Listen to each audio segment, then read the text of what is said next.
दोस्तों, किसी भी गेम में आपको रूल्स तो फॉलो करने ही पड़ते हैं। वैसे ही सक्सेस और मनी के गेम में भी कुछ रूल्स होते हैं जो आज हम इस वीडियो में बात करने वाले हैं। So make the mindset of rich in rich mindset. 80-20 rule. ये रूल इन सब रूल से ज़्यादा फेमस और इफ़ेक्टिव रूल है। पैरोटे रूल से फेमस ये रूल कहता है कि किसी भी काम में आपका 20% इनपुट आपका 80% आउटपुट प्रोड्यूस करता है।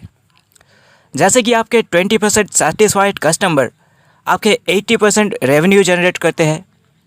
किसी भी स्टूडेंट्स को वो 20% इम्पॉर्टेंस टॉपिक्स में ज़्यादा ध्यान देना चाहिए, जिससे वो 80% रिजल्ट जनरेट कर सके। सरप्राइजिंगली दुनिया में सबसे ज़्यादातर चीज़ों में 80-20 रूल कॉन्सेप्ट लगता है। ऐसे ही आपको इम्पॉर्टेंट स्टफ्स को कंज्यूम करना चाहिए जो आपको फ़ायदा दे।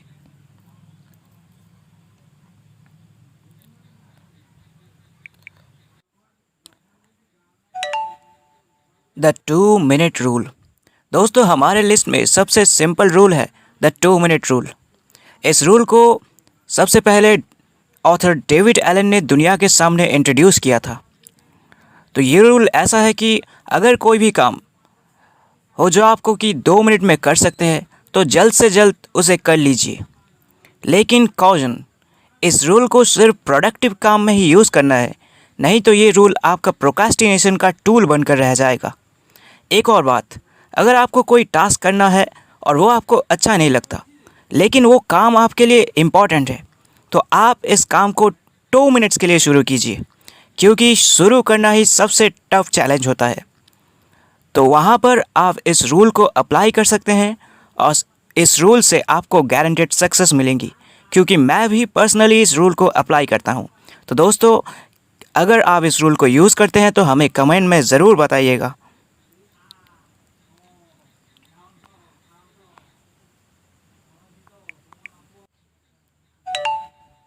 The 5 AM rule. सुबह जल्दी उठना कोई जादू से कम नहीं होता। Elon Musk, Tim Cook, Richard Branson में सबसे कॉमन हैबिट कौन सी है? तो वो ये है कि वो सब लोग सुबह जल्दी उठते हैं और 6 घंटे से कम ही नींद लेते हैं। बहुत लोग होते हैं जो कि लेट नाइट तक जगे रहते हैं, लेकिन आपने आज तक किसी भी ऐसे सक्सेसफुल आदमी का नाम सुना है जो कि लेट नाइट तक जगे रहने के बाद और लेट उठने के बाद सक्सेसफुल हुआ है? वैसे ही हमें इस रूल को पर्सनली यूज़ करते हैं और हमें बहुत अच्छा भी लगता है।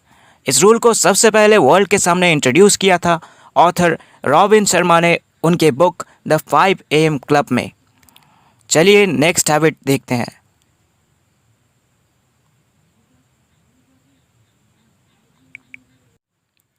The 10-10-10 rule. ये रूल आपको डिसीजन मेकिंग में बहुत हेल्प करने वाली है। Billionaire investor Warren Buffett personally इस रूल को यूज़ करते हैं अपने डिसीजन लेने के लिए। चलिए देखते हैं क्या खास बात है इस रूल में। कोई भी डिसीजन, चाहे वो आपकी इन्वेस्टिंग या रिलेशनशिप हो, उसमें आपको सोचना है कि इसका आउटकम 10 आवर्स या फिर 10 मंथ्स या 10 ईयर्स में क्या होगा। बहुत से चीज़ें ऐसे होते हैं कि शॉर्ट टर्म में गुड रिजल्ट्स देने के बाद भी लॉन्ग टर्म में मैसिव डैमेज देते हैं, जैसे wrong partner, wrong investment, junk food etcetera etcetera. तो अगली बार डिसीजन लेने से पहले क्या आप इस रूल को फॉलो करेंगे? कमेंट में ज़रूर बताना।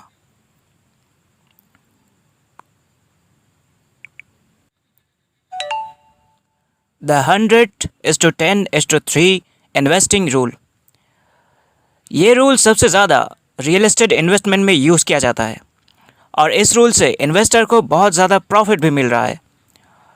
तो आप सोच रहे होंगे कि ये 100:10:3:1 रूल है क्या?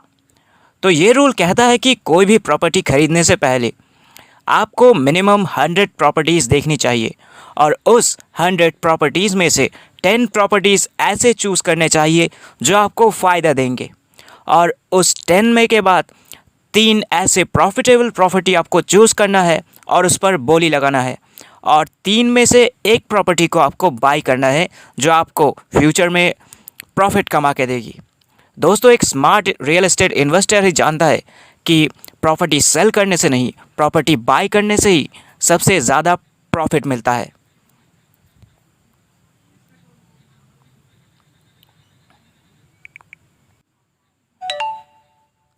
The money is equal to time rule.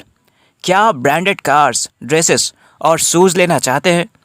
क्या आप अपनी लाइफ को लायबिलिटी से भर देना चाहते हैं? नहीं ना, तो फिर देर किस बात की? आप the money is equal to time rule को यूज़ कर सकते हैं। तो देखते हैं कि ये रूल कैसे काम करता है। तो सोचिए आप घंटे के 1000 रुपये बनाते हैं, तो आपको खरीदनी है एक ब्रांडेड कोस्ट जिसका कॉस्ट है 10,000 रुपीज़। तो सोचिए कि क्या आपको आपका 10 आवर्स ऑफ वर्किंग ये कोट डिज़र्व करता है? अगर येस, तो आप उस कोट को बाय कर सकते हैं। अगर नो, तो आपको उस कोट को बिल्कुल भी बाय ना करना। टाइम और मनी को इक्वली डिवाइड करने से आपको अपने एक्सपेंसेस को देखने का नज़रिया चेंज हो जाता है। इस रूल से अपने एक्सपेंसेस को अवेयर होते रहेंगे और राइट चॉइसेस लेते रहेंगे। तो आप इस रूल को अप्लाई कीजिएगा और कमेंट में ज़रूर बताइएगा कि आपको कैसा लगा।